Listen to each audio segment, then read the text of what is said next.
আমার বান্দা রোজা রাখছে শুধুই আমার জন্য, আমি নিজেই তার প্রতিদান দেব। ডান কাদের ফেরেশতাকে যেন আল্লাহ বলে, ফেরেশতা পুরা রমজান আমার বান্দার নেকি তুমি লিখবা না, আমি লিখবো, আমি লিখবো, আমি দেব বান্দার। এজন্য বাপ, রমজানকে কেমনে কাটাবেন, রমজানের ফজিলত, রমজানের বৈশিষ্ট্য, রমজানের জন্য প্রস্তুতি মুমিনের আলাদা হওয়া উচিত। যাদের কলিজায় আখিরাত আছে, যাদের ফিকিরে আছে জান্নাতে যাওয়ার, যারা কবরের আযাব থেকে বাঁচতে চায়, যারা জাহান্নামের আগুন থেকে বাঁচতে চায় বাপ, তাদের জন্য রমজান ভিন্ন কিছু।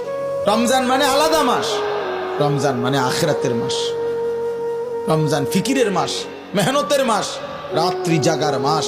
রমজান মাসে দিনের বেলা রোজা রাখবে, রাত্রিবেলা রাত্রি জেগে তারাবি পড়বে।